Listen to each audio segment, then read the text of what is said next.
Good morning, and thank you for joining us for the 2024 Mideastern Athletic Conference Weekly Football Coaches Video Conference. I am Elise Scripter, Director of Strategic Communications for the Mideastern Athletic Conference, and I will serve as moderator and co-host of today's question and answer session. Before we begin, I would like to go over today's procedures. The conference will begin with the MEAC notes, featuring conference highlights, upcoming events, and weekly accolades.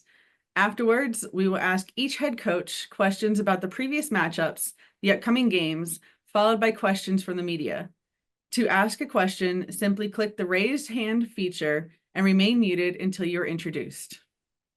At this time, we will switch over to the MEAC notes, brought to you by the Assistant Director of Strategic Communications, Abigail Weiss. Abigail, go ahead. Thank you, Elise. This weekend in cross country, both the North Carolina Central men's and women's cross country teams opened their 2024 season. The women placed second overall as a team at the UNC Wilmington Beach Blast 5K, led by Layla Jackson, who ran a new personal best time of 19:31.4 to earn bronze. On the men's side, MEAC Football won first place at the personal best time of 15:13.9. Emmanuel Pattyfoot was not far behind, taking second place with a time of 15:24.1. In women's volleyball, all 8 teams competed for week 2 with multiple non-conference wins. Howard grabbed 2 non-conference wins this week, defeating Houston Christian and Kansas City. Coppin State swept Niagara in 3 sets. And Maryland Eastern Shore had a Power 5 matchup, taking away a set from Clemson in a 3-1 loss. Delaware State also had a victory against UNC Charlotte in a 5-set victory match. So that concludes this week's MEAC Weekly Notes, and right back to you, Elise.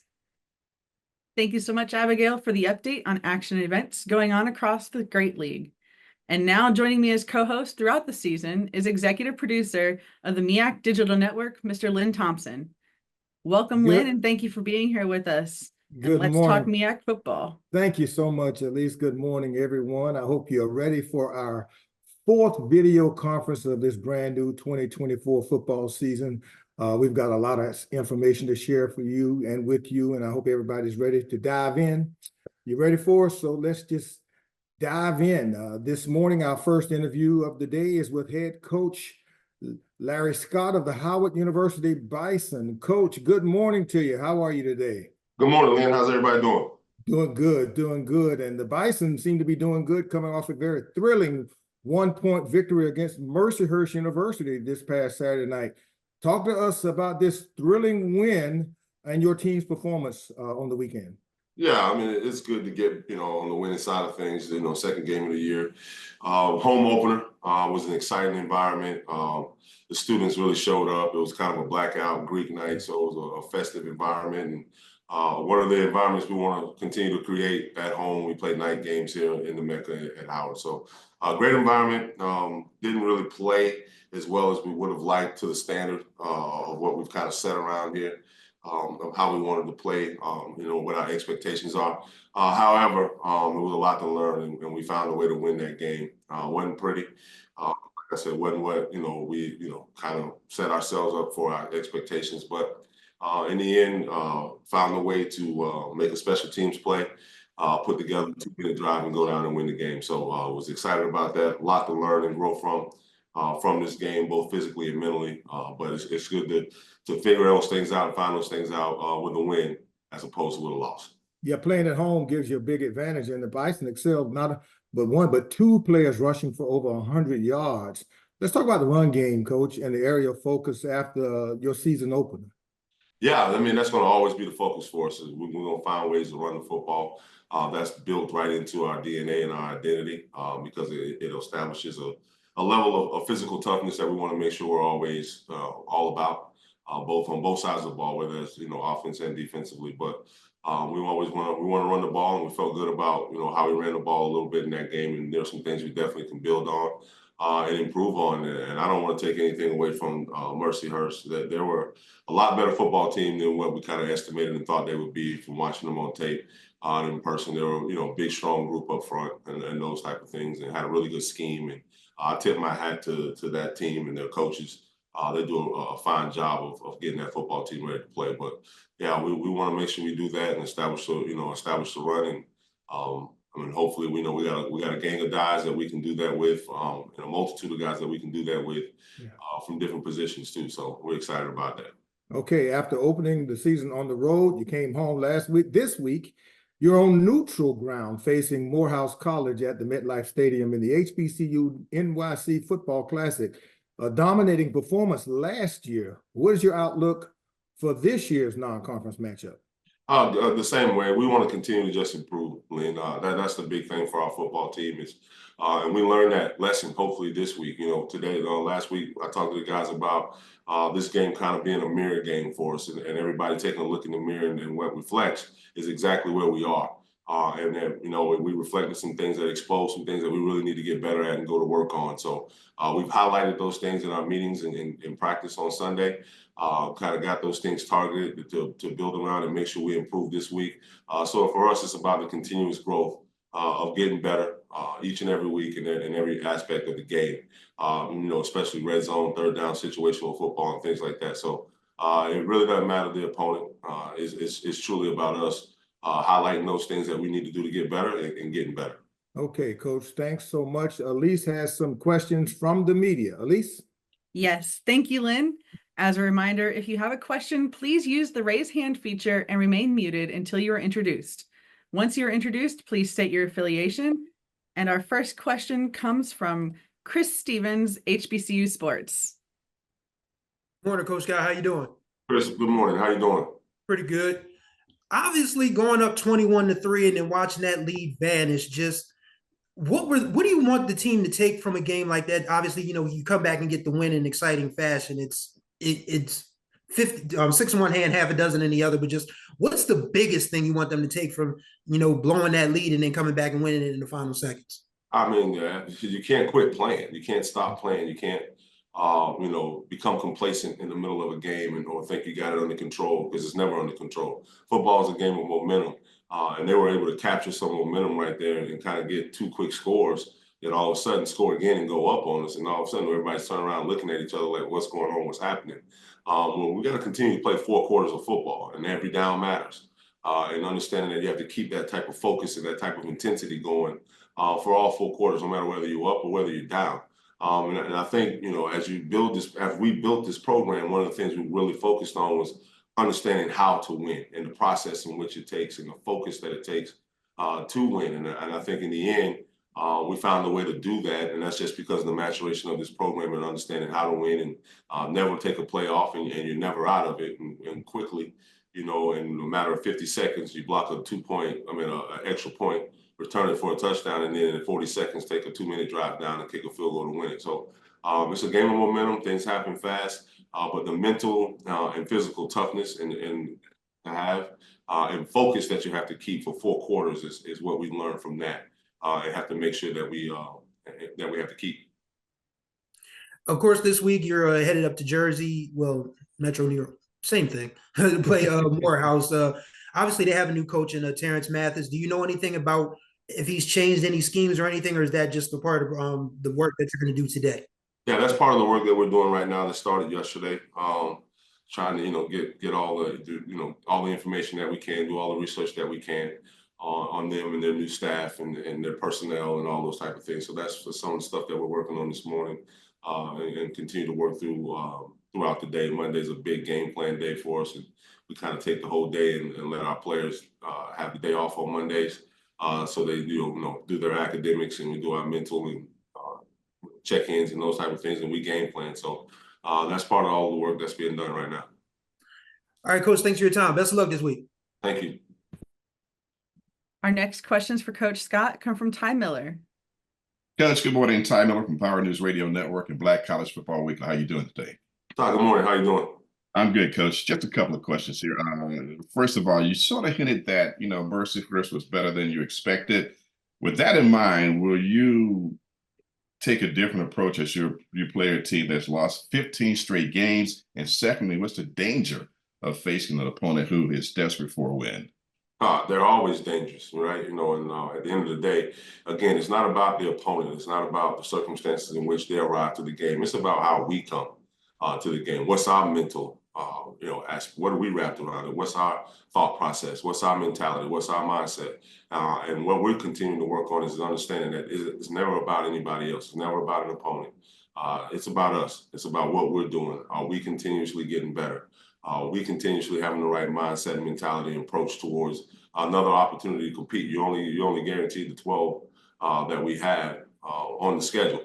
And if you want to add the 13th, that's on you. And we got to stay in the moments of having those single game mindset, and the whole deal is, I know it's cliche as it sounds, but it literally is to go 1-0 each week. But before you can go 1-0 on Saturday, you got to go 1-0 each day. So we have to win. We have to win the day, which means we have to win today. And what's today all about? And lay that out for our players. It's about academics, take care of school, meet with your professors. Handling business that way, and recovery and yoga, and we do all those type of things with our guys to help them, understand the process of winning. So at the end of the day, Ty, it's about us. It's about our process towards, our approach towards winning, and making sure we're doing the daily process of doing that.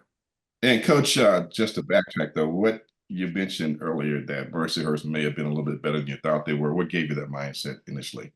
No, I just think that when sometimes you watch film and watch them play against certain opponents, different things, you see different things, you see things differently than when you do actually in person. And I think at the end of the day, they were an inspired football team. I believe it was their, first, Division I game coming into the NEC. So they were fired up. They were really excited. And I think we got, their best shot. They threw a lot of things at us schematically from different fronts and coverages and different things like that, which has been awesome for us to take and learn from and teach from and those type of things. So it was just we got a different football team with a little bit different effort and those type of things, on game day as opposed to what we saw on film. Okay, thank you, Coach. Good luck this weekend. Our next questions for Coach Scott come from Nathaniel Henry Jr. Good morning, Coach Scott. How you doing? Good morning, Nate. How you doing? Nathaniel Henry, Howard Sports Media. 2 years ago, Coach, this week's game drew over 35,000 fans. What does it mean to play Morehouse College, a highly recognized HBCU at MetLife Stadium, before what it looks like to be a large crowd of alumnus from both schools? Yeah, and I think this year they've mixed in the Spellhouse type of mantra with this. So you're talking Spelman, Morehouse, and Howard. And when you put those three brands together in a place like New York City, I think you know what you get. You're going to get a very excited, enthused group of people that are all going to come together and celebrate each other, celebrate culture, celebrate this game, and having a important election in front of all of us. I think is going to be an inspiring time for for us as a people.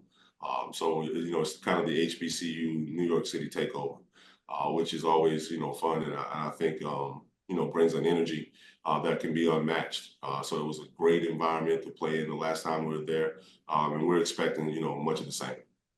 Yes, sir. Talk about the growth of Jashawn Scroggins from game 1 to game 2. Oh, saw leaps and bounds.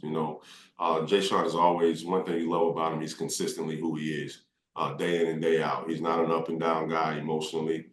Same guy every day, always got a smile on his face, always works hard, always energized. He has a certain energy about him that's a spark to our whole team. And now he's being, really vocal, and his confidence is starting to come through more and more with each practice, with each, with each meeting. And it's all translating to the grass now for him. So he's going to be fun to watch as he continues to get better week in and week out. Yes, sir. Morehouse has a new coach in Terrence Mathis. What are some of your concerns going up against them? Obviously, bloodline Terrence, a football guy, played a lot of football, been around a lot of really good football. So I'm sure he's put together a heck of a staff of people that know football and are going to take some, relatively bright minds there at Morehouse and put together a really good scheme and get those guys to play hard. So I expect nothing but, a really good coach team that's going to come in inspired and just like everybody else is going to be gunning to get a win. And our approach is what I'm most concerned about. Not anyone else, respectfully, but just that we have our right mindset, that we have the right mentality, and that we get better every week. And that's going to be the barometer for us this weekend as well. Yes, sir. Just 2 more questions. Talk about the contributions and development of defensive players Noah Miles, Ishan Abdul Ali, and Judy McJimson. Oh, those are three guys that we've been excited about in this program for a long time. And, they kind of, they're all still relatively young. They're all sophomores. Yeah, every one of them are, all redshirt sophomores too at that. So have a lot of time. They're young, talented players. When we recruited them and brought them all here, we were excited about them. And now they're bigger, they're stronger, they're faster. They're more immersed in our system and how we do things. And you're starting to see some of their natural talent come through, even though they're young. And at the same time, you see some of the youth show up at times too, that were, some of the growing pains you take with young guys, having an opportunity to jump in there and play, and those things that we just hope that we continue to get them. They just got to understand the sense of urgency to make sure they're doing that each and every week. Yes, sir. Kenny Gallup Jr. continues to impact the game with his play. He found yet another way this Saturday with a return for a 2-point conversion. Talk about what it means to have him as part of your program.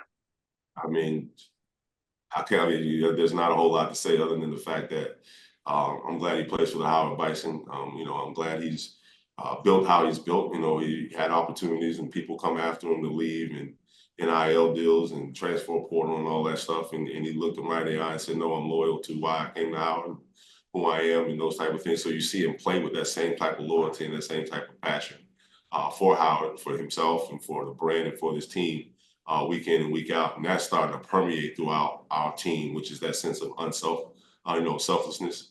It's about the team with him. That's all he talks about. He knows he gets his individual accolades and those type of things. But for him, it's all about, our goals, what our team goals are, and what our team expectations and standards are. So he's the epitome of that week in and week out. And I like to say most times when you have a guy like that, the football guys somehow keep smiling on those guys, and it just keeps smiling on him. So proud of him and proud of what he's accomplished in this early part of the season. Yet he's hungry, and I'll probably open this door, and he's probably somewhere in the building right now, asking what we're doing and what the plans are. He sits in game plan meetings. He does those things. So, yeah, he's a football guy that's a leader of our program. No doubt about it. Yes, sir. Thank you. Good luck this week.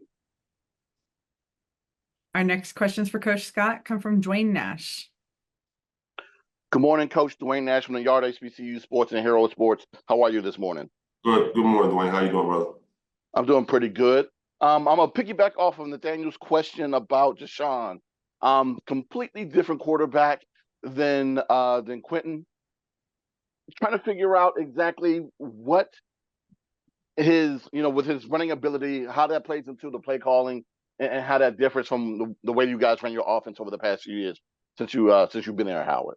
That's a beautiful thing, and I think the beautiful part about our system is that we can tailor it and fit it, to whoever the personnel is, whether that's at the receiver position up front, running backs, and with some of the experience I've had in this system, it's the same system I used when I was at the University of Miami, same stuff I used at a lot of, when I was at the University of Tennessee as a coordinator, and you went from Josh Dobbs to a pure passer in that system. So same way when we were at the University of Florida, which adapted and adjusted to a lot of what Dan Mullen was doing with some of the quarterbacks that we had there. So it's a very adjustable system that can adapt to whoever the personnel is. And so whether a lot of systematic characteristics of the offense that are the same, it very much so opens up different things based on the personnel. So what Jay Sean brings just opens up another page or another chapter of what this offense is capable of doing based around personnel. So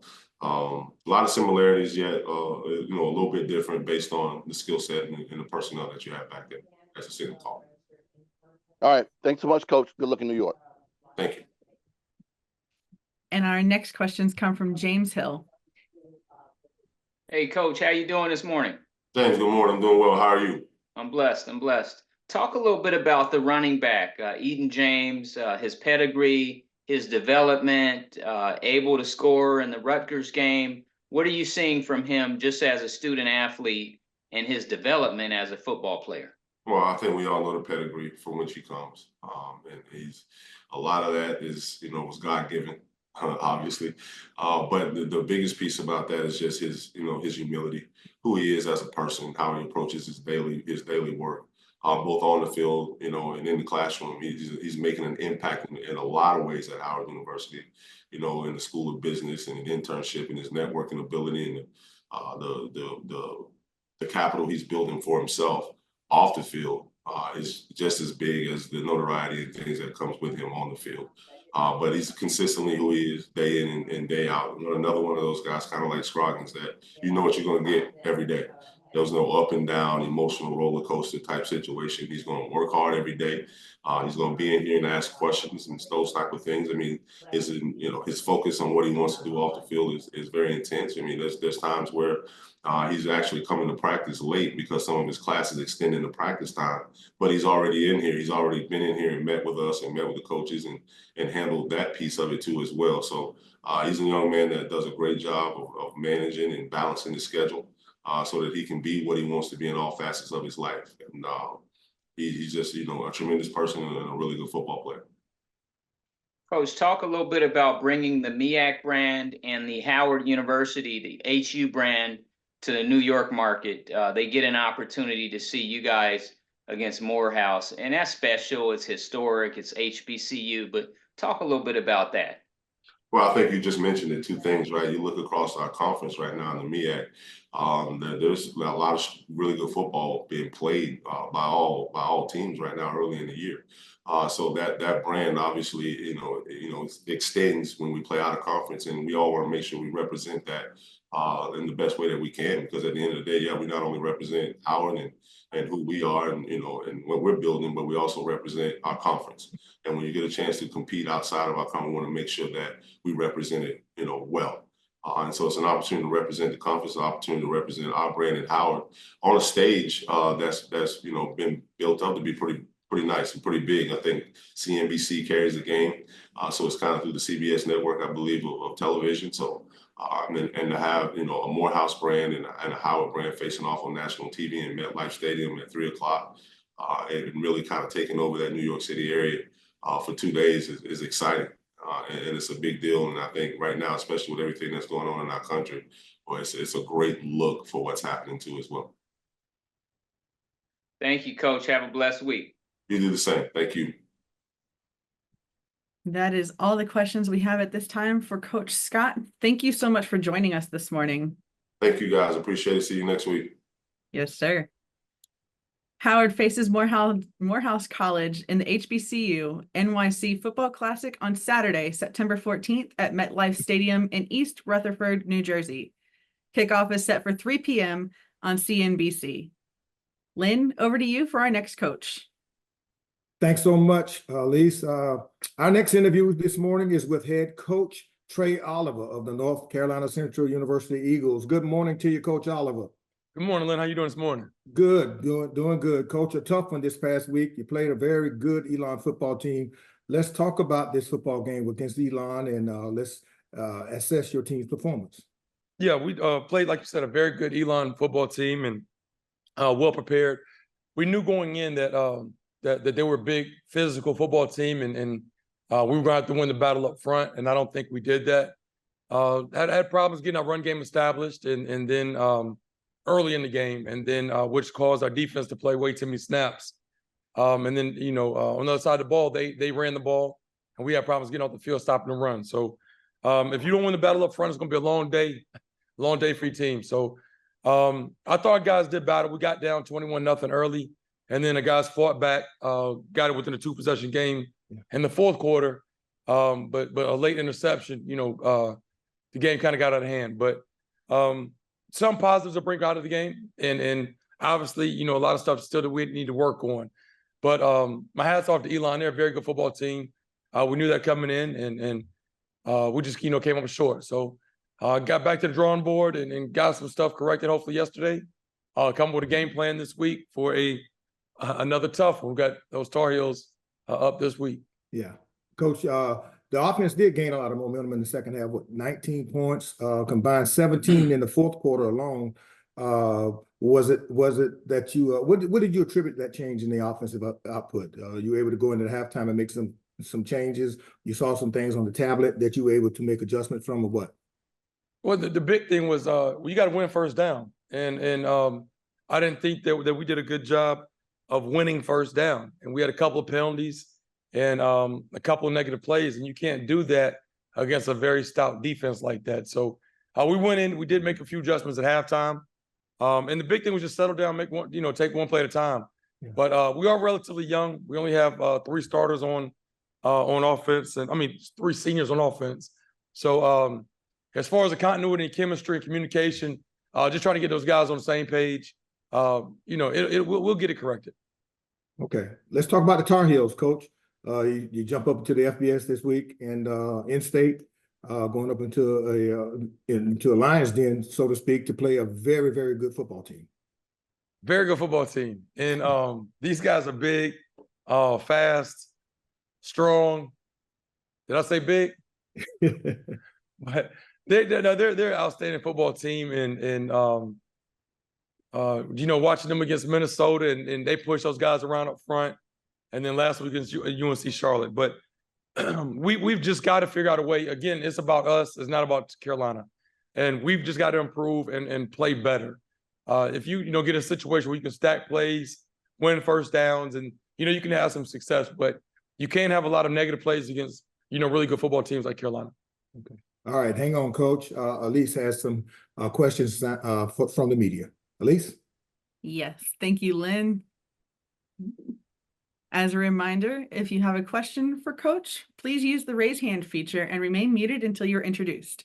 Once you're introduced, please state your affiliation. Our first question comes from James Hill. Good morning, Coach. I hope you and everybody on campus are well. It's James Hill with James Hill Sports. Can you talk a little bit about your skill players and some of the things they've been able to accomplish so far when you look at your skill guys, Mr. Harris, Mosley, Davis, and that sort of thing? Yes, I thought that I spoke early in the season. I thought I was pleased with our team speed, and I think that was on display Saturday night with Christian Mosley. I think he broke an 80-yarder. And we just got to play a little more consistently across the board. The O-line will show flashes, and then we'll throw a bad aired pass, or great protection, good ball, and then we might have a drop. Or, we just got to put everything together. All 11 pieces have to work together in unison for you to have success. But, Walker, he didn't have one of his better nights. He had a couple interceptions, and one of them was on the receiver running the wrong route. But at the end of the day, you got to take care of the football. And Walker has done a great job of that prior to Saturday night. So we went in yesterday and watched some film and, showed him some things. And, you don't have to press and make the big play. Take what the defense gives you. And as long as you're getting profit, you'll never go broke. So with the check down to the back is always a good thing. So a good option. But, hopefully we got that stuff corrected. And Coach Leone's done a good job with him going through his progression, but he just has to trust it. Coach, Eagle Pride and the Tar Heels. This is a game a lot of fans want to see. A lot of people in the area will be interested in, and the proximity and the history of it. Just talk a little bit about this. I know it's a football game, but off the field, it has a lot of people intrigued. Yeah, I think, with the proximity with Chapel Hill and Durham, we're next door neighbors. So I think it's a lot of mutual respect amongst the universities. Both coaching staffs, we spend a lot of time with each other, working camps and, clinic in the off season and things of that nature. I'm sure our guys run into each other a lot in the community, but utmost respect for Carolina and their strong tradition that they have within their program. But we're looking forward to the matchup. We do have a joint community service project that we'll be doing with at the Children's Hospital at UNC Hospital. So we're excited about that. Always giving back to the community and be able to partner with those guys. But it'll be a great game. They're having a huge tailgate for both universities, prior to the game. But then we have kickoff. So it's a big opportunity for us to play up and play on our large stage. But at the same time, obviously, we'll have our hands full playing against the FBS opponent. All right, Coach. Have a blessed week. Thanks, James. You too. Our next questions for Coach Oliver come from Chris Stevens, HBCU Sports. Good morning, Coach Oliver. How's it going? What's happening, Chris? How are you? Pretty good. Obviously, it doesn't get any easier this week going up to Chapel Hill, but just what would you say is the primary lesson you want your team to take from the Elon game heading into Chapel Hill on Saturday? Well, you have to play 60 minutes and obviously start to finish. You can't get behind the 8 ball like we did this past week. So you have to be able to start fast, sustain drives, possess the football, which we did not do. And then, obviously finish the game. I thought we played much better in the second half than we did in the first half. But, we put the schedule together. We knew it was going to be a very tough schedule. And I think that's the way you get respect amongst the football world is by playing tough opponents. We didn't want to play a lot of lower level teams and things of that nature. So we knew we were going to get tested. Hey, look at the rest of our schedule. We got Carolina, tough game. We got Campbell, tough game. So, we play a tough non-conference schedule. And I think that will prepare us for conference play. That was actually going to be my next question. Just was that something that obviously last year's schedule was pretty daunting in itself, but this year it presents a whole different sort of, animal with this schedule. But was that something that you just wanted to have in these games and then go 5-0 in the MEAC? Is that still the frame of mind heading into this year? Definitely.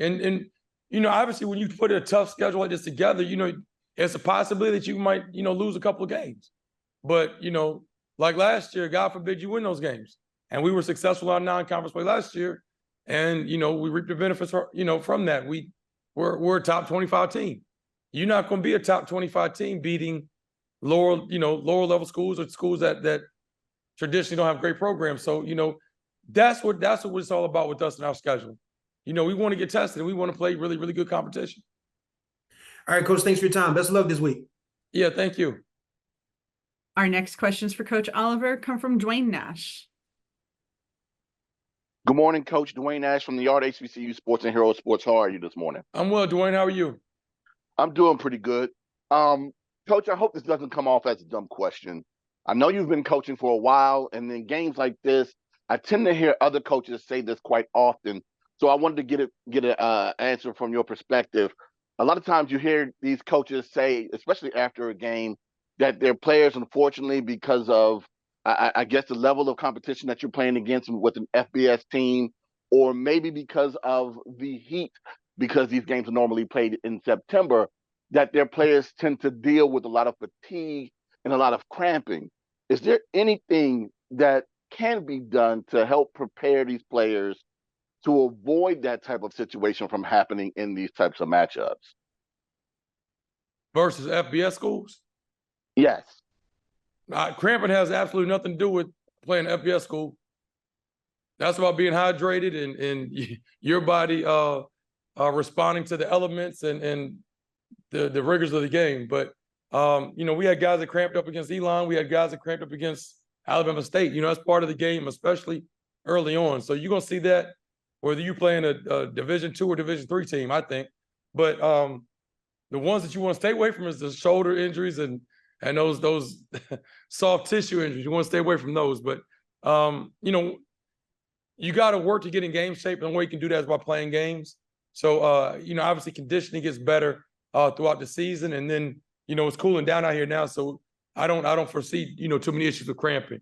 But yeah, those are the injuries I'm concerned about. All right, thanks, Coach. Like I said, I knew it was going to sound a little dumb asking it. I just find it a little repetitive that I've heard several coaches use that as a reasoning at the end of their losses to FBS opponents this year. No, I haven't experienced that. I've been this my 26th year coaching, 25. So cramping is the least of my concerns. This is when they run ISO and power, and you got them shoulders trying to hold up. All right, thanks so much, Coach. Good luck this week in Chapel Hill. Yep, thank you. That concludes all of our media questions at this time. Thank you, Coach Oliver, for joining us. Thank you. North Carolina Central will face North Carolina Chapel Hill on Saturday, September 14th at Keenan Stadium in Chapel Hill, North Carolina, with kickoff set for 6 p.m., airing on the ACC Extra Network and ESPN+. Lynn, back over to you for our next coach. Thanks so much, Elise.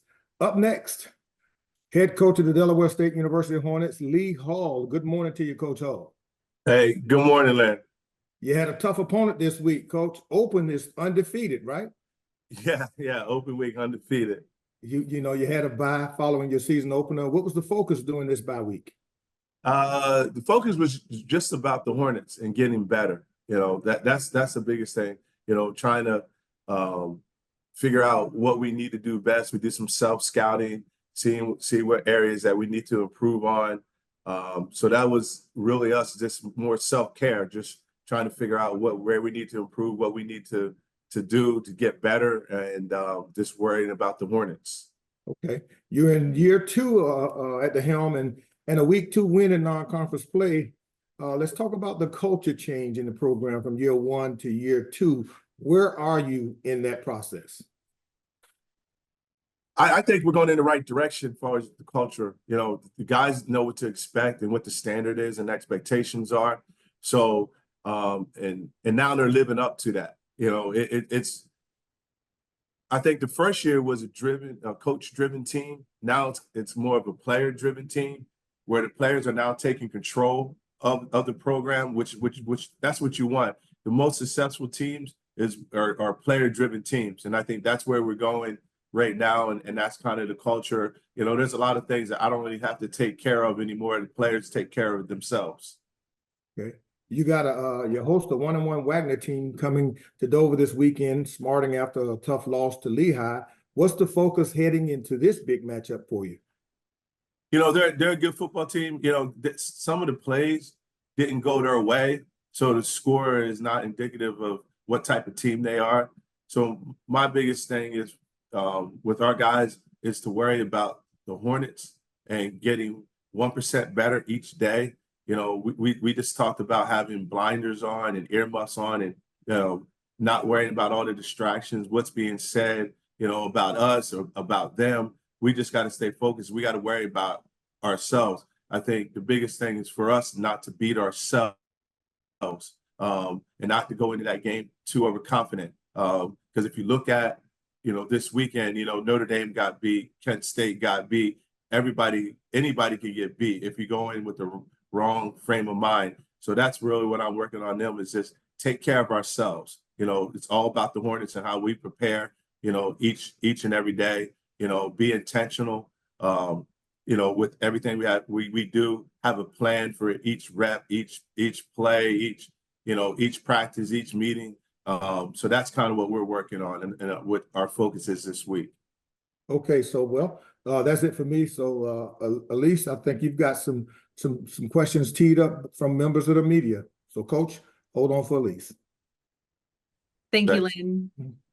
As a reminder, if you have a question, please use the raise hand feature and remain muted until you're introduced. Once you're introduced, please state your affiliation. Our first question comes from Andy Walter. Hey, Coach. Andy Walter from the State News. I'm sure you guys were pretty excited about that win 2 weeks ago. You know, how important is it to stack another win now and not, just stay where you are and keep moving forward?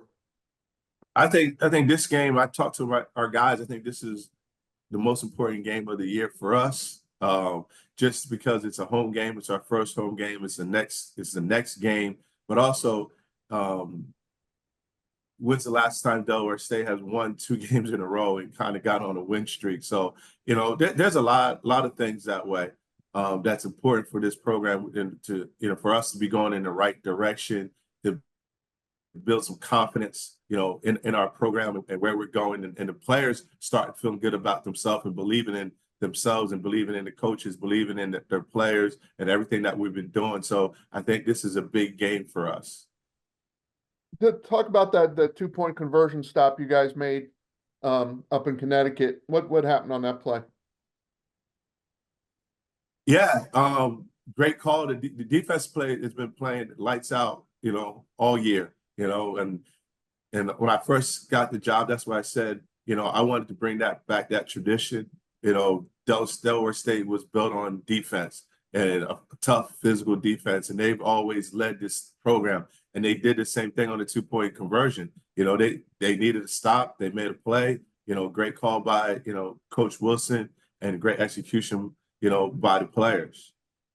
I mean, it was a sack, right? I mean, did they just get in there, get good penetration? Yeah, it was a sack. Great job one-on-one. The D line did a great job of beating their man. Putting pressure on the quarterback, and then we end up getting the sack. defense did a great job of scouting, kind of knowing what they were going to do with their 2-point conversions were, plays that they like to call, so it was a great play, great call, great play by our defense. And just one last thing, it looked like you guys stopped at MetLife Stadium on your way up. Yes. You just kind of have a walkthrough, and why did you guys do that? Why did you get that opportunity? Yeah, we did. So Tim McDonald, who is director of player personnel, actually played for me, was a receiver for me when I was at Holy Cross. So I just kind of called him up and asked him on our way up there if we could go in the stadium, do our walkthrough, because we had to leave early to go up to Connecticut because you don't want to get stuck in that traffic, going across the bridge and stuff. So we went up early, and then we stopped there for about an hour and a half, hour or so, and did a walkthrough there. And the guys liked it. Guys got a kick out of it. Yeah, they were in all. They loved it. We got a lot of Philly, Jersey guys who are Giants fans, so it was big for them. Thanks. You're welcome. Thank you. Our next questions for Coach Hull come from Chris Stevens, HBCU Sports. Good morning, Coach. How's it going? Good. How's it going, Chris? Pretty good. Last week when we talked, you said you felt like this team's camaraderie was stronger, especially after the Hawaii trip and coming away with that big win. Just what has been the attitude of this team, coming into the preparations for Wagner this week? Excitement. I think that's the biggest word I could say is that they're excited about the program, where we're going, about each other. The camaraderie is even higher after a win like that, because it was a win, all three phases. Defense, held us down. Offense scored enough points, to win. Special teams made some plays and stuff. So I think everybody is together, and there's a lot of excitement around the program right now. In the locker room, these guys are excited, and they like playing for each other. Obviously, Andy asked you about the defense, but I did want to go into a little further detail. The veterans on the defense, guys like Charles Brown Jr., Eric Montez, Mario Goings, they made some really big plays for you the previous weekend. Just with trying to, cycle in your type of player on offense and defense and still have those veterans able to lead the way. Just how big is that for those guys to show up in big moments like they did that previous week? It's huge, and that's the difference between last year and this year, is just the buy-in from the older guys. They got some leadership ability. They're taking this team, like I said earlier, it's their team. They're handling the discipline. They're handling everything that goes on, with the program. So it shows on the field because they're tired of losing too. So they want to win, and they're handling that situation, the right way by taking the younger guys under their wings and showing them exactly what the standard is, what the expectations are. And because they're perfect examples, the guys that you just named are what a Hornet is supposed to be. When you want to say what a Hornet player is, you can take one of those three guys and they're a perfect example. And they're playing hard, and they're tough kids, and they're playing hard on defense. And lastly, have you had a chance to sort of, scout through Wagner, know what they like to do? How will they be different from, what you've seen against Hawaii and Sacred Heart so far this year on both sides of the ball? Yeah, they're gonna be hungry. They're gonna come in here, with a lot of fire and stuff. So I mean, they are different. Every team is different. Defensively, they're pretty good on defense, especially in the secondary. They do a good job, kind of bend don't break type thing. Defense, offensively, they're going to try to run the football. So, a little bit similar to Sacred Heart, in that way. All right, Coach, thanks for your time. Best of luck this week. Yeah, thanks, Chris. Appreciate it. Our next questions for Coach Hull come from Mr. James Hill. Hey, Coach, I hope you and everybody at Delaware State University are well. It's James Hill with James Hill Sports. Your first 7 games are out of conference. Just talk a little bit about what that can do for your team development, coming together, and guys kind of taking over that locker room, so to speak. But talk a little bit about those first 7 games. Yeah, we built the schedule this way. We have seven games, so we could have 12 games. So we got 7 out of conference games.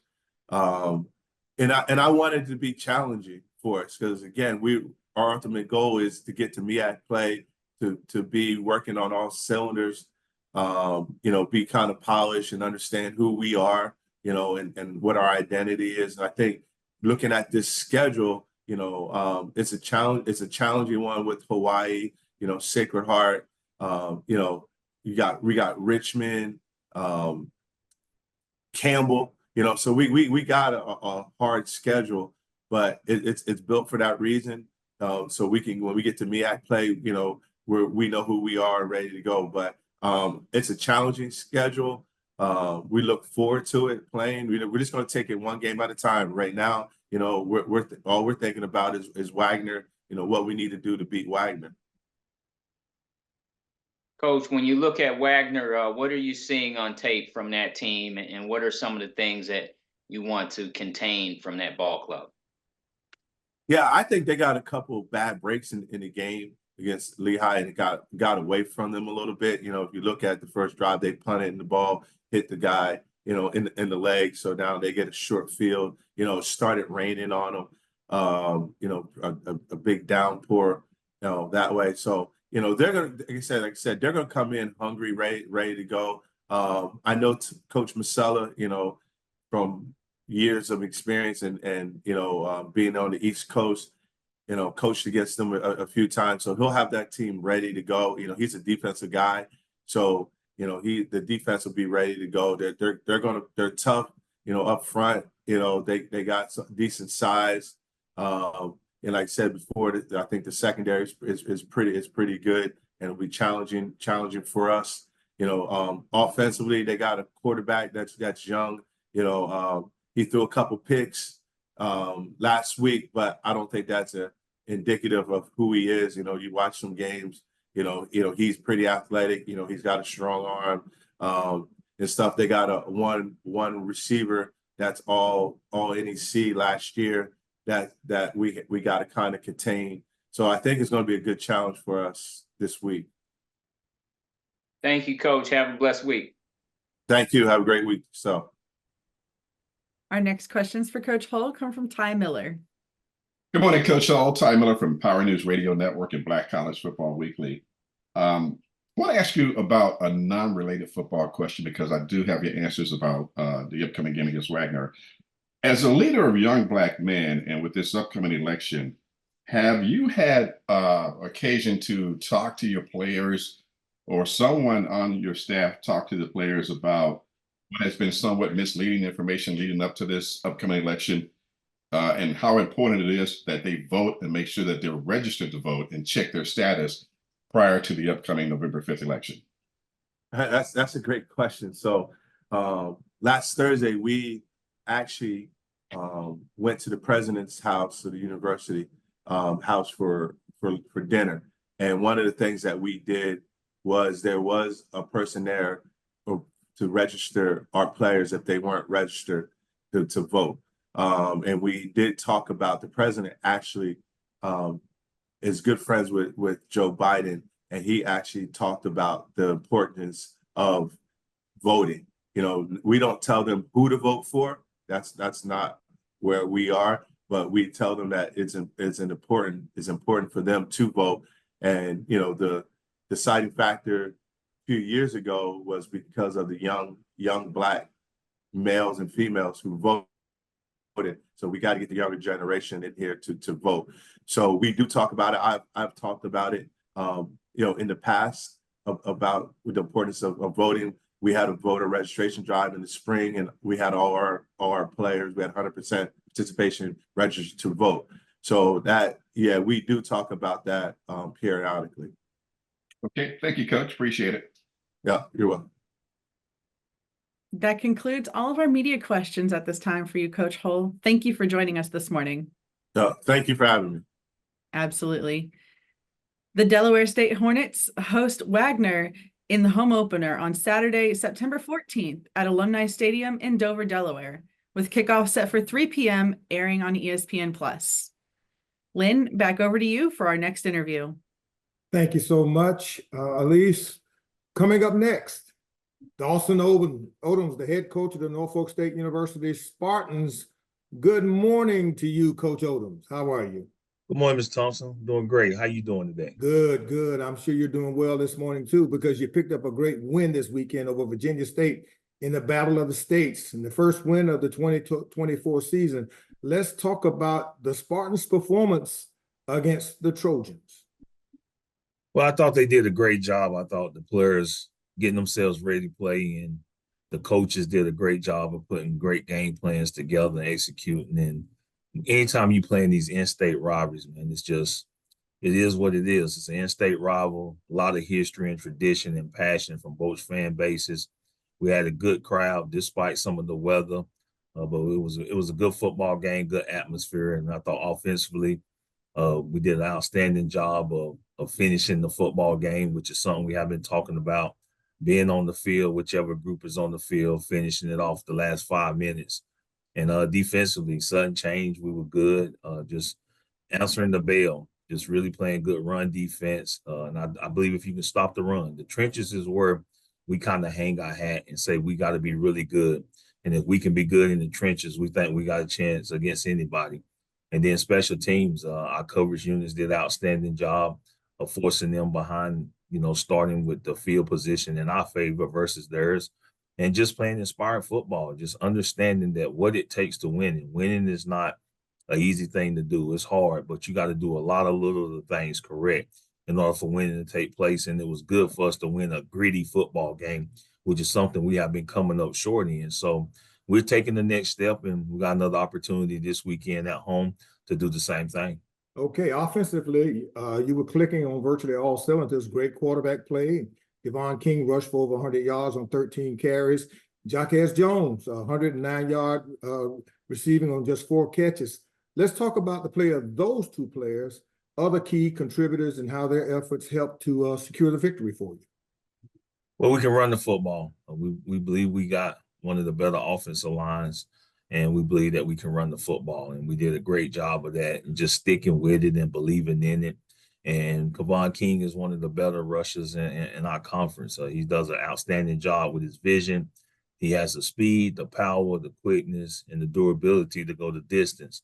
So we're glad he's on our football team. And then Jones came in and, he does an outstanding job with his route running. And Daniels did an outstanding job of placing the ball, threw it on time. And, when you can throw and catch, you always got a chance to run. And when you can block, you always got a chance to run. So we feel like we can do those things and sustain that. We give our offense a chance to create some explosive plays, and we're able to do that on Saturday. But those two guys had a fantastic game. Coach, you got to do it again this weekend at home. The Battle of the Bay comes up when you host Hampton, a familiar foe. This is a huge matchup, chance for you to stack some wins. How are you going to do it? Let's talk about it. Well, we talked about it right after the game we just had played, and they got 24 hours to enjoy winning. But it was a simple message to them. We've been saying do simple better, and I really believe that each week winning is challenging because doing the simple things better is going to challenge you. You got to block out the noise. You got to come to work even harder. We had a great day in the weight room this morning. You got to put everything behind you and just continue to move forward. But each week, you got to do it better than last week, because what you did last week helped you win that football game. And what you do this week is going to help you win this football game. It's all about doing the simple things better. Okay. Congratulations, Coach. Hold on. Elise has some more questions from the media. Thank you. Thank you, Lynn. As a reminder, if you have questions, please use the raise hand feature and remain muted until you're introduced. Once you're introduced, please state your affiliation. Our first question comes from Mr. James Hill. Good morning, Coach. I hope you and everybody in the Spartans Nation are well. How are you today? Doing great, Mr. Hill. Thanks for asking. How you doing today? I'm blessed. Great. Talk a little bit about that victory and the quarterback, Jalen Daniels, game manager. He can run it. He can make the throws. He can take care of the ball, and he's effective. Talk about his development, what you see in that gentleman. each week he gets better. We knew that the start of the season, he came in, learned the offense, and each week you can see the growth. He's a SpongeBob for knowledge. He puts a lot of pressure on himself to be really good and locked in so that we can be good. He understands the quarterback position. He understands the demeanor. He understands the right things to say, know when to say them, and know how to say them. He understands that he is the engine and that he stays positive no matter what happens. He's a dream for you to coach as an offensive coordinator and quarterback coach, because he has all the other characteristics outside of playing quarterback that you look forward to coaching. Coach, you have a big one coming up, rivalry game. Hampton will come across. Just talk a little bit about that game. Again, the history of it, the pageantry, and it should make for a great afternoon, a great game, and a great opportunity. Well, it's going to be a great atmosphere. It's always great to play in-state rivals, and they're another one. We get a chance to do it back-to-back this year, and we'll get both games at home, and it should be a great crowd. It's great for our fan base, great for our institution, and it's an exciting time. The Battle of the Bay has been fun since I've been here, and I love participating in it. And this football team is going to be ready to play, and they know we got to play lights out to give ourselves a chance to win a football game and just do the little things better than our opponent. There's no stress on them, no pressure on them. It's 1-0 this week, and we got to understand what 1-0 means and what we got to do this week to go 1-0 and lock in and get ready to play a really good football team on Saturday. Thank you, Coach. Have a blessed week. You do the same. Thank you. Our next questions for Coach Odoms come from Ty Miller. Hey, good morning, Coach Odom. Ty Miller with Power News Radio Network and Black College Football Weekly. How you doing this morning? Doing great, Mr. Miller. How you doing today? I'm good, Coach. Elijah Burris, the running back for Hampton. Can you talk about your impressions of him? And you mentioned that your team can run. Their team's a good running team. What's it going to come down to? The trenches? I think trench warfare is always where it starts. I think that's a great place to start any football game. And they've had a really, really good success, even if you look at their numbers a year ago at running the football. And he's one of the better players. He's probably one of the better talented running backs that we've seen. And he can go the distance. He has the durability, the power, and the speed, and the quickness. He's put that on display ever since we've been here. We've had to face him, and he's done a good job of that. And then you go watch film from the teams that they played. He's one of the better players on their football team, and they do a good job of getting him the football. So we got to make sure we do our job. And that's all it comes down to, is doing your job better than your opponent. And, Coach Tiller had that defensive line ready to go this week. And we understand what kind of game we gotta play. This is one of those meet me on 22nd Avenue, because it's going to be an old street fight, and we're going to be ready to go to work. Coach, so far as your defense is concerned, you could likely be facing two quarterbacks, Malcolm Mays and Chris Ellis. How do they differ, and how are you prepared for that? I don't really think they're different. I think they both have some of the same abilities. They can run, they can throw. They make explosive plays. They both have done a great job when they've been in there. So you kind of can game plan both of them kind of the same way, because they're both athletic. They both can throw the football, and the offense don't really change that much with either one of them. So that makes it easier for the coordinator to continue to call plays. But what it do is that it give you a chance to see which one is a better thrower, which one is a better passer, and then you go from there. Despite the fact that Hampton's in a different conference, how deep is this rivalry still, and what's at stake more so than winning and losing? Well, bragging rights, and even though they're in another conference, they just crossed the water, so it's not like they're in another state. We all have the same circle of people that believe in both programs, and we got kind of the same fan bases. And this is an old rival. This go back, many years from the CIAA days. So we understand it. It's like we just played in one a week ago. You understand the magnitude of the rival games, and you understand what that stands for, and you try to put your best foot forward so that your team can be successful, because your fans, your institution, alumni, family, and friends, everybody that touch these programs, these are the games they look forward to being a part of. And I think this is why you choose to go to an HBCU, because this platform, there's no better excitement or no better atmosphere than seeing rival teams at HBCUs go head to head on the gridiron. Thank you, Coach, and good luck this weekend. Thank you. That concludes all of our media questions at this time for you, Coach Odoms. Thank you for joining us this morning. Thank you. Behold the green and gold. Norfolk State will host Hampton in the Battle of the Bay on Saturday, September 14th at William Dick Price Stadium in Norfolk, Virginia, with kickoff set at 4 p.m. The game will air live on ESPN+. Lynn, back over to you for our next interview. Thanks so much, Elise. Coming up next, the head coach of the South Carolina State Bulldogs, Chennis Berry. Good morning and congratulations to you, Coach Berry. Morning to you, Mr. Thompson. Thank you very much. I appreciate it. Before we get into your team's play, Coach Berry, you know, I want to just say congratulations for your first win at the helm of the South Carolina State Bulldogs and your first Division I win as a head coach. Let's talk about your emotions after this thrilling victory on the road at the Citadel.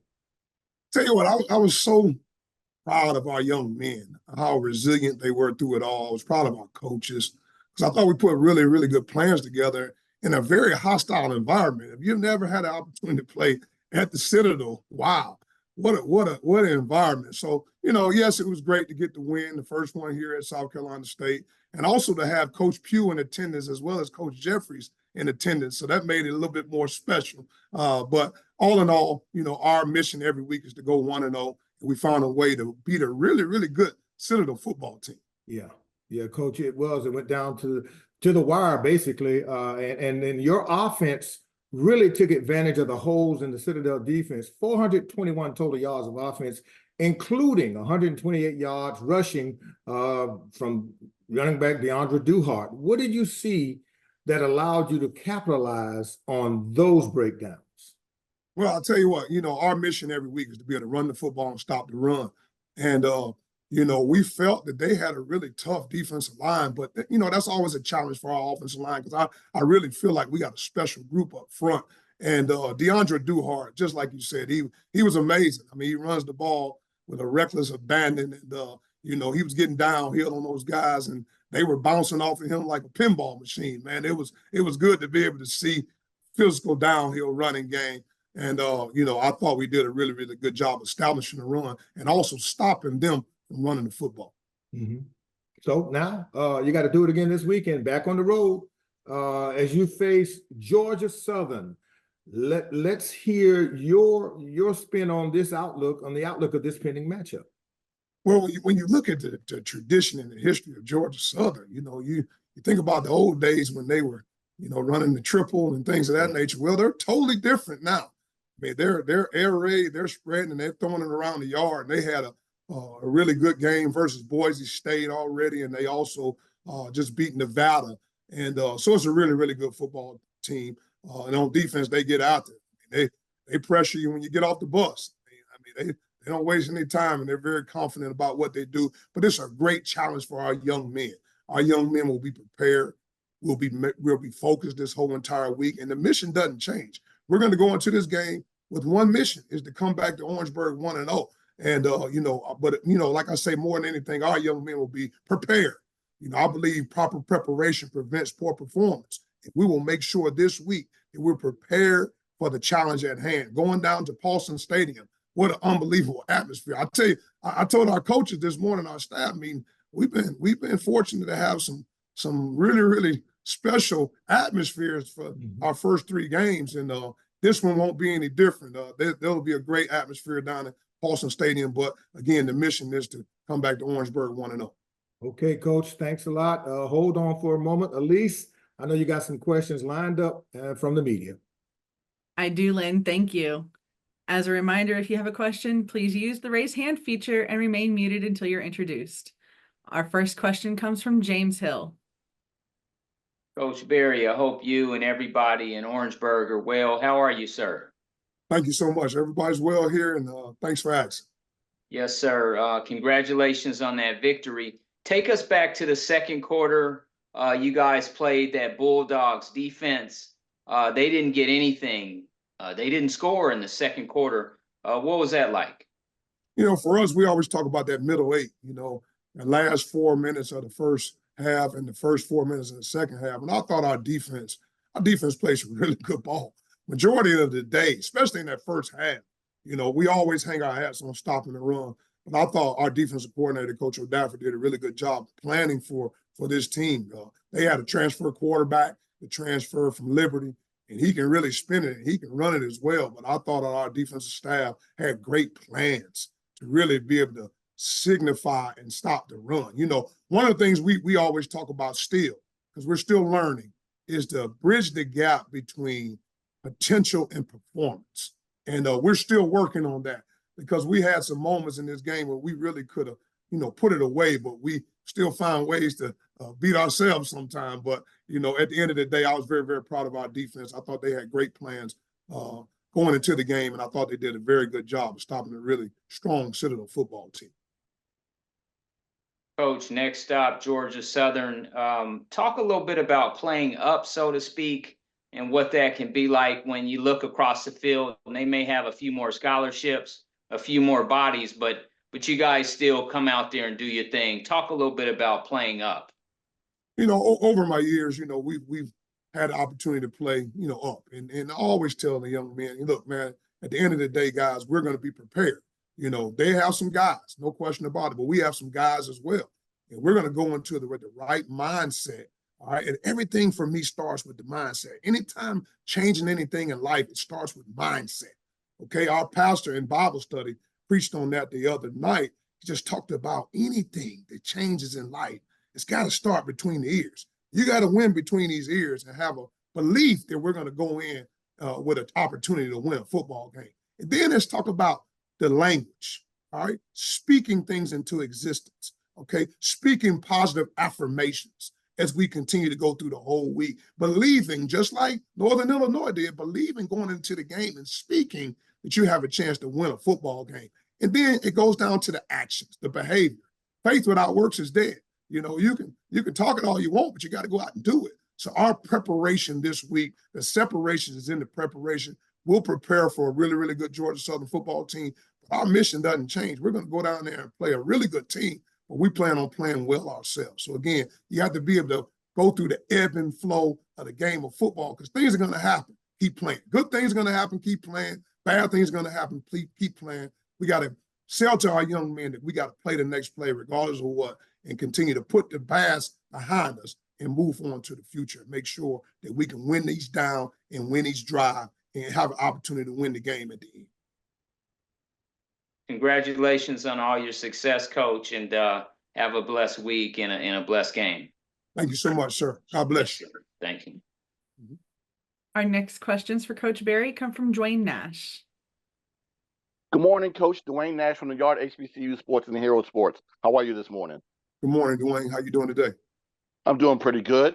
I'm kind of piggyback off the conversation that you just had with James and kind of reach back to the conversation that we had during Media Day back in July, when I actually asked you about recruiting players and doing so on the D2 level, how it differs on the FCS level. And you basically told me there is no difference in your method for recruiting. Fast forward to Saturday, while watching the game, I heard something said quite often. So-and-so transferred from Benedict. And I just heard that a whole lot, and it made me think back to your conversation in terms of your quality of players that you brought in. Can you kind of expound a little bit more about the players that you brought over from that you brought over from Benedict, how well they've been playing so far at South Carolina State, and how well they've meshed together with the guys that are currently already there? Well, I'll first start off with the mesh. I mean, they've meshed amazing, because at the end of the day, we're still, regardless of where we come from, we're still Bulldogs. And we have a big team together. Everyone achieves more mindset. But those young men that we brought over here, you know, like I tell people this all the time, like there was never really a lot of recruiting to get them over here. They just understand the culture and what it's all about, and they wanted to be a part of it. And the young men that we allowed to come over are Division I players. I mean, that's how we recruited at Benedict. We didn't recruit on that level. We recruited for this next level. And again, we recruited FCS players, and you know, with the way that the transfer portal is going now, I mean, you're having an opportunity to recruit some really, really good football players, the high school players or whatever it may be. And the young men that we brought over here are doing an amazing job, but that was the expectation all along. If they weren't prepared to come over here and play at a high level, trust me, they wouldn't have been allowed to come over. But, you know, ultimately, those young men that we brought over are playing really, really well. I mean, at every position, we have several of them over here that are playing amazing football, but they understand the culture. They understand the discipline. They understand the mindset that it takes to be champions. I mean, that's why we brought them over, you know, but I'm very, very proud of each and every one of them. You know, matter of fact, I believe a majority of them, if I think we have 14 total, I believe 12 of them are playing lights out right now. So, you know, I'm very, very proud of those guys. And again, ball is ball, you know, and recruiting is the bloodline of any program. You have to make sure, you know, that you recruit the right fit of young men in your program. And just like here at FCS program, I'm sure when we get out on that road and start recruiting, we're going to try to recruit some mid-major guys, some guys that we feel like that have an opportunity to possibly be on that next level that we're going to have an opportunity to get. So, you know, the philosophy won't change, but we have some really, really good young men that came to us from over at Benedict College. All right. Thanks so much, Coach. Good luck this week in Statesboro. Thank you so much. That concludes all of our media questions at this time for Coach Berry. Thank you so much for joining us this week. Thank you so much. God bless you guys. Have a great week. Go Dogs. You as well. South Carolina State takes on Georgia Southern this Saturday, September 14th at Allen E. Paulson Stadium in Statesboro, Georgia, with kickoff set for 6 p.m., broadcasting on ESPN+. Lynn, back over to you for our next interview. Thank you so much, Elise. Our last and final interview of this morning is with head coach of the Morgan State Bears, Damon Wilson. Good morning to you, Coach Wilson. How are you? I'm good, Lynn. How about yourself? I'm good, Coach. You took on crosstown rival Towson. You came up short of a win, falling 14-9, in which was a very good football game. Talk to us about the game and the Bears' performance. Yes, our fans showed up, and like you said, it's a very good football game, played against a very good Towson football program. You know, we did not take advantage of some opportunities that we should have, which would have given us an opportunity to win the ball game. But defensively, I think we played pretty well. We did not execute well in our passing game, and we had some mishaps on special teams. And when you're playing against good teams, you can't have those mishaps. Yeah, Coach, you defensively, which you held them scoreless in the second half, and bright moments there defensively. That's where you've been hanging your hat. But what were the keys to your success from a defensive standpoint? You just talked about offensively, you had problems throwing the football, but what were the keys defensively? And I know you're going to build on those as the year goes on.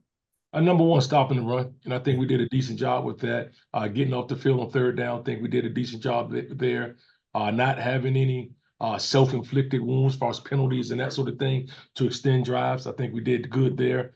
And a number of guys played. You know, we rotated a lot of guys in defensively on Saturday, and all those guys pretty much, did their job, which gave us a chance to be successful. Okay. You hit the road again this week, going to the MEAC conference to take on Ohio, the Bobcats. A mid-major opponent, Coach, FBS. Now, talk about this coming matchup. It's going to be tough hitting the road out of conference, the FBS. Oh, indeed. It's definitely going to be tough. These guys fly around, give you different looks defensively. Offensively, they got some explosive players, and they play sound team, special teams. So it's going to be a physical game. Our offensive line must be on point because they're going to bring a number of different looks to us that we must make the necessary calls and adjustments. And D-line, we have to stop the run. You know, they have some backs that get after it pretty good. So, like you said, we got our work cut out for us. We're looking forward to taking the trip, playing an FBS opponent. And a number of guys think they are FBS guys. Now they have an opportunity to show, if they are. And that opportunity come up real soon this week. Okay, Coach. I'll tell you what, let's hold on for a moment. Elise, you got some questions from the media for me. I do, Lynn. Thank you. As a reminder, if you have a question, please use the raise hand feature and remain muted until you're introduced. Once you're introduced, please state your affiliation. Our first question comes from Mr. James Hill. Coach Wilson, I hope you and everybody in Baltimore are well. How are you today, sir? I'm good, Mr. Hill. How about yourself? I'm good. Thank you. Talk a little bit about your quarterback, Smith, his development, and what you see in that young man and his upside, the ceiling to get even better. I think he was better than week one. However, he's not there yet. I think this is his maybe 6th or 7th start. He finished up last year for us. And I think it's his 6th start. And then this year, he had 2 starts, one against Hampton and one against Towson. I just want him to let loose a little bit, don't want to be reserved, want him to feel play free. But he's doing a decent job managing the offense right now. But once again, he's doing a great job using his legs. But I look forward to seeing him let the ball go a little bit more in the passing game. Coach, another great opportunity just ahead. It's Ohio. Talk about going in there, what you envision, the mindset, and again, just going in there and looking to earn a victory. I mean, Ohio is a very tough opponent for us. Looking at the film, their fans are going to be there. I'm quite sure it's going to be a great atmosphere for our guys to play in. But we must match the physicality of ball. These guys are going to really get after it in all 3 phases, and we must, match that intensity and not have any self-inflicted wounds. We've been protecting the football pretty good thus far this year, so we must continue to do that and create more turnovers defensively, and that'll give us a chance to be successful. Thank you, Coach. Have a great week. Thank you. Our next questions for Coach Wilson come from Donald Ware. Good morning, Coach Wilson. How's it going? Going well, Don. How about yourself, brother? Pretty good. I got one for you. The matchup against Towson, you seem to get closer every year. And I know there are no such things as close games. You either win or you lose. But prior to your arrival, those games were like blowouts. Other than wins, how else do you measure the progress and how better your program is getting? I mean, at the end of the day, you want to win those ball games, but you just look at the things that we're doing right and making sure we're not making the same mistake twice. Those are some of the things that we look at. Week 1, did we improve in certain areas from week 1 to week 2? That's a way that we can gauge if we're getting better. And I say in some light, I think we've seen the growth from week 1 to week 2.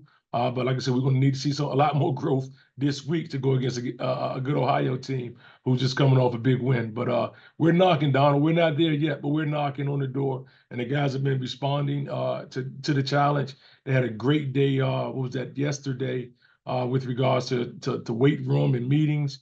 They saw the mistakes they made. They came on the field to correct those and, 100% attendance in the weight room. So, I'm excited how these guys continue to move forward and get better. All right. I appreciate it. Thanks. You got it, Donald. That concludes all of our media questions at this time, Coach Wilson. Thank you so much for joining us this morning. Thank you. Morgan State will face Ohio University this Saturday, September 14th at Payton Stadium in Athens, Ohio, with kickoff set for 3:30 p.m., broadcasting on ESPN+. This concludes the weekly MEAC Football Coaches video conference. Before the end of the conference, we would like to thank all that assisted and participated in today's video. The MEAC would also like to thank its corporate partners for their continued support and of the conference and its Elite 8 member institutions. As a reminder, the next video conference is Monday, September 23rd at 10 a.m. For more information on MEAC football and other sponsored sports, visit meacsports.com and follow the MEAC on social media at MEAC Sports on Facebook, X, Instagram, TikTok, and Threads. Thank you for tuning in to this week's MEAC Football Video Coaches Conference, and have a great football week.